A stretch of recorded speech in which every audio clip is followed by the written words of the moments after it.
Who am I? Episode 5. The Mind, Emotions and Consciousness. Who are you when no one's watching?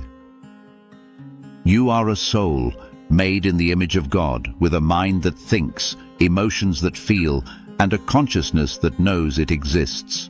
You don't just exist, you know that you exist. You imagine, reason and reflect. You long for meaning, connection and transcendence. This is the wonder of being human. This is the mystery of being made in the image of God. Your consciousness, that inner awareness of self and spirit, is not just a byproduct of biology, it is a sacred gift. Genesis 1:27 says, "So God created mankind in his own image." That includes your ability to think deeply, feel profoundly, and live with moral and spiritual awareness. Peter Scazzero says, "We are not merely human beings on a spiritual journey, we are spiritual beings on a human journey." Today's science can scan the brain. It can identify areas activated by joy or stress, but it still can't explain why we have self-awareness, why we wonder, dream, or seek meaning. The brain may be the hardware, but your mind and consciousness are part of your soul. Theologian J.P. Moreland says it plainly, "You are not your brain, you are a soul that uses a brain and lives in a body." Corinthians 2:11 echoes this, "For who knows a person's thoughts except their own spirit within them?" There is something deeper than your thoughts. It is your soul-aware mind, your conscious identity. Your mind is where ideas are born, convictions are formed, and truth or lies take root. Romans 12:2 urges, "Be transformed by the renewing of your mind. As a man thinks in his heart, so is he." Proverbs 23:7. You can't have a healthy soul with a poisoned mind. What you feed your mind matters: fear or faith, resentment or hope, lies or truth.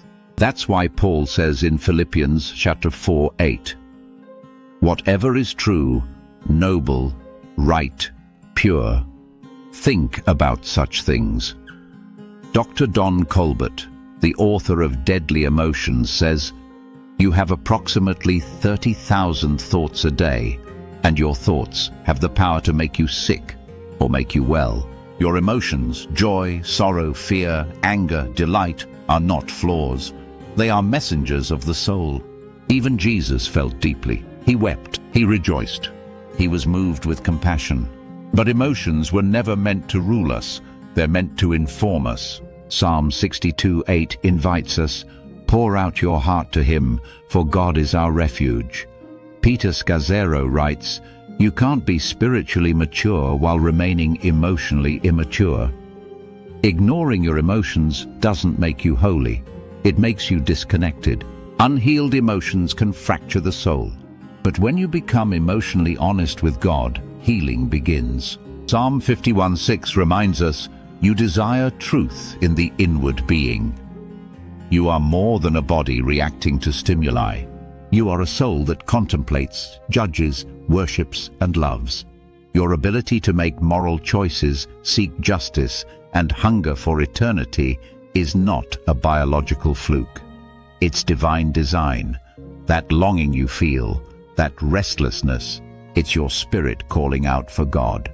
Only God can fill the emptiness in your soul. You can try health fads, success, or relationships, but they'll never satisfy that spiritual hunger. Dr. Don Colbert. But what happens when your mind is anxious, your emotions overwhelming, and your inner world chaotic? You're not alone, and you're not broken beyond repair. Romans 8:6 promises, "The mind governed by the Spirit is life and peace." And Jesus himself says, "Come to me, and you will find rest for your souls." Matthew chapter 11:29. God wants to heal more than your behavior. He wants to restore your inner being. That includes your thoughts, your emotional life, your inner awareness. Christianity is not about behavior modification. It's about deep transformation from the inside out. Peter Scazzero. So, who are you? You are not just a brain. You are not just a bundle of emotions. You are a living soul with a mind designed to be renewed, emotions meant to be healed, and a consciousness created to know God. So feed your mind with truth. Bring your emotions honestly before Him. Let your consciousness be awakened to eternal reality. Because you are not just a human body seeking a spiritual experience. You are a spiritual being, with a mind and emotions designed for an eternal loving relationship with the living God.